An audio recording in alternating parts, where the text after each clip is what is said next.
us!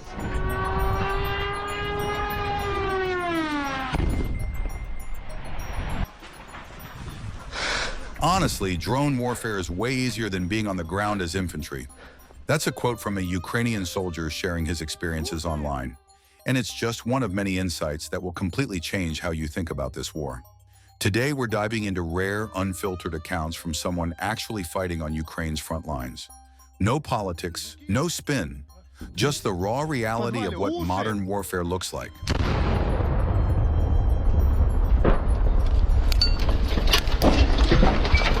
And what this soldier shared will challenge everything you think you know about this conflict. Let's start with something that challenges every assumption about war and trauma. When people asked about the psychological impact of drone warfare, expecting to hear about disconnection and trauma, this soldier's response was completely unexpected. Honestly, drone warfare is way easier than being on the ground as infantry. I'm incredibly thankful I ended up in this role, and I have nothing but endless respect for our infantry guys. They've got nerves of steel. Seriously, what they do is on another level.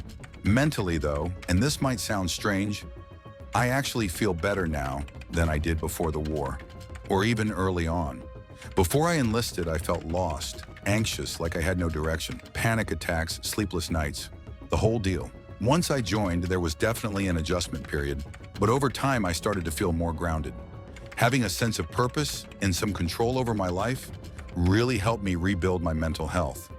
The soldier went on to explain, "So yeah, it's kind of ironic, but the war actually ended up being good for my mental health, at least for now.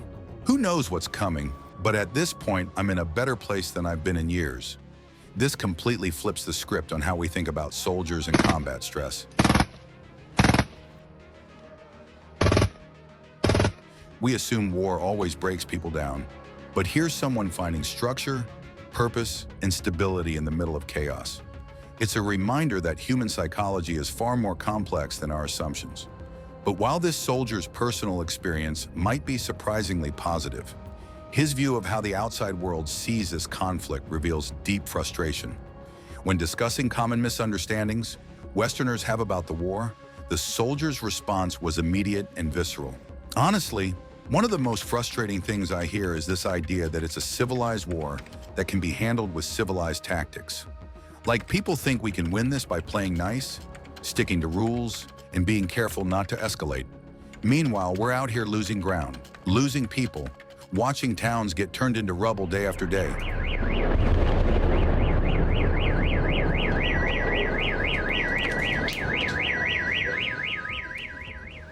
But then he shared a story that perfectly captures this disconnect. A French journalist visited their base, and during a conversation about the war, the soldier mentioned how crucial it was to strike Russian arms factories deeper inside Russian territory. The journalist's response? "Why would you need to strike targets in Russia?" That one question hit me hard, the soldier wrote. It made me realize there are people out there who genuinely don't get it. That kind of thinking, that level of disconnect, sent this wave of dread through me. It's depressing.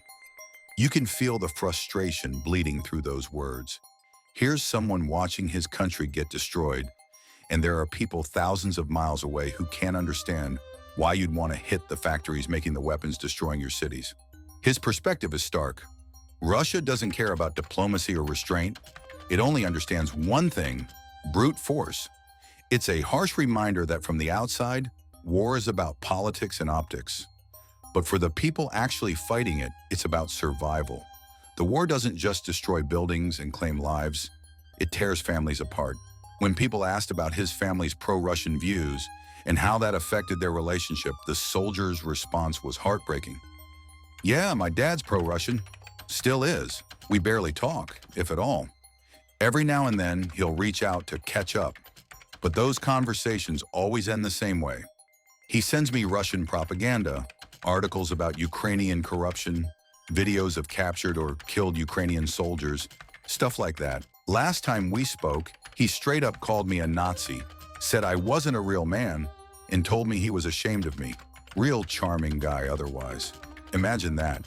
Your own father calling you a Nazi for defending your country. The casual way he delivers that devastating line, real charming guy otherwise, shows how he's had to develop a thick skin just to survive emotionally.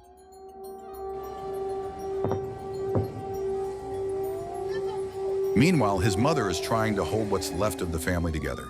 My mom, though, she's a saint. The whole family kind of tiptoes around the topic of the war when we're together. No one wants to light that fuse. This is the human cost that doesn't make headlines.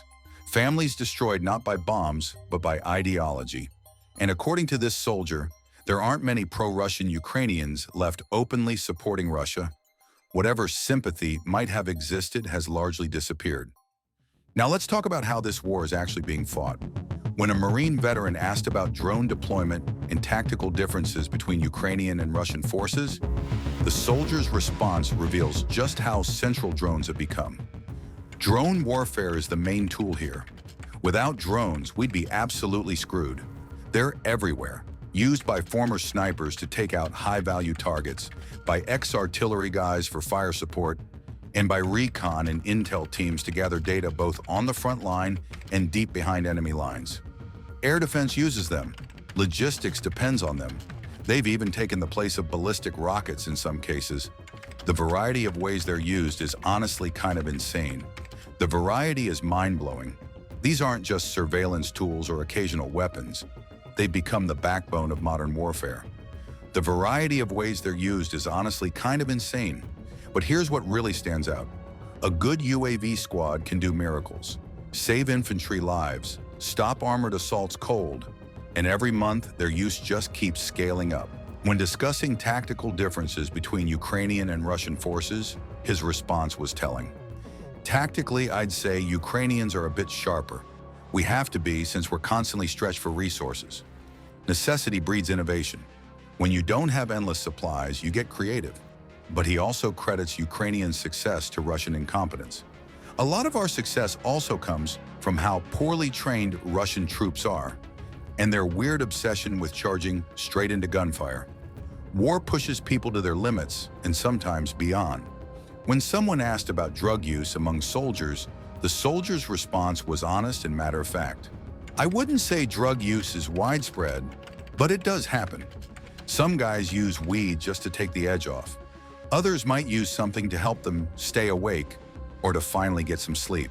Command doesn't exactly approve, but after combat, sometimes people just do what they need to do to feel normal again. When you're dealing with that kind of stress, fear, and exhaustion, people will reach for whatever helps them function. As for Russian forces, he's noticed something interesting. I've seen them pull off some pretty insane feats of endurance during their assaults. I can't say for sure if that's because of drugs or just straight-up adrenaline. It's a reminder that in war, the line between enhancement and desperation gets blurry fast. What looks like superhuman endurance might just be someone with nothing left to lose. Even in the middle of a war zone, soldiers find ways to cope with dark humor. When discussing North Korean soldiers, he hadn't seen any yet, but I did hear some infantry guys joking around, placing bets with other brigades on who's going to catch the first Korean POW. When people asked what gives him hope that Ukraine might eventually regain occupied territories, the soldier's answer is brutally pragmatic. Well, I know for a fact that Russia takes staggering losses just to keep their offensives going. It feels like their entire strategy is built on sheer numbers, just throwing bodies at us. One of these days, they're going to run out. Hopefully, because honestly, if that doesn't happen, there's not a whole lot left to hope for. The people who were waiting for help from the West, they're still waiting, 3 years later. And now instead of relief, we've got North Koreans showing up in the trenches. Yeah, shit's pretty dark.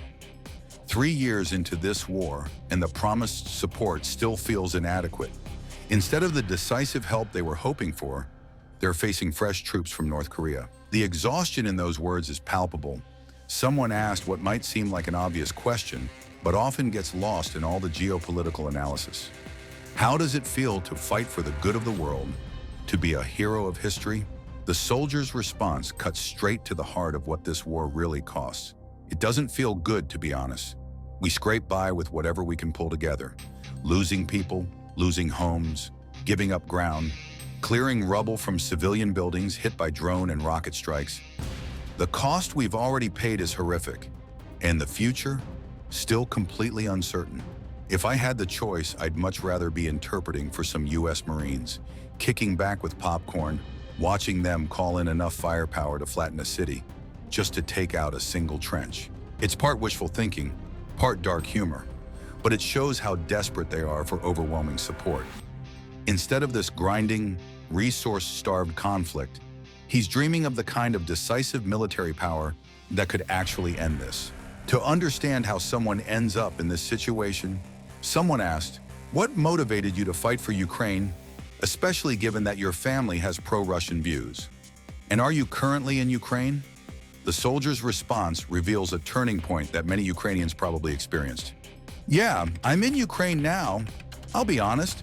I didn't care much when Russia first took Donbass and Crimea. It felt far away, like something happening to someone else. But this time, everything changed. The world just crumbled around me.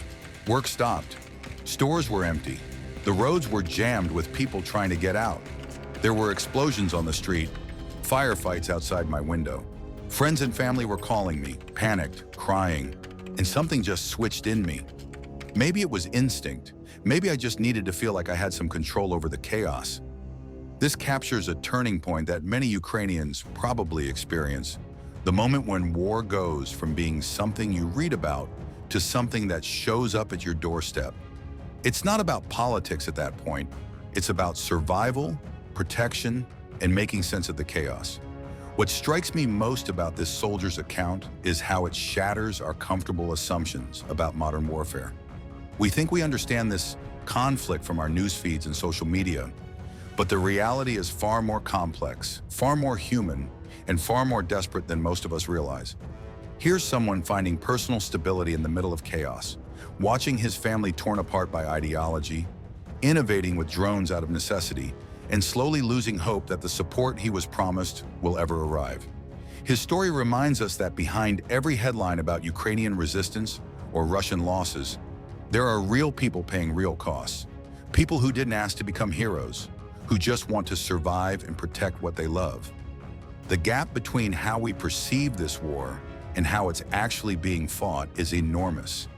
And maybe that's the most important thing we can learn from accounts like this, that the human reality of conflict is always more complicated than our distant understanding of it.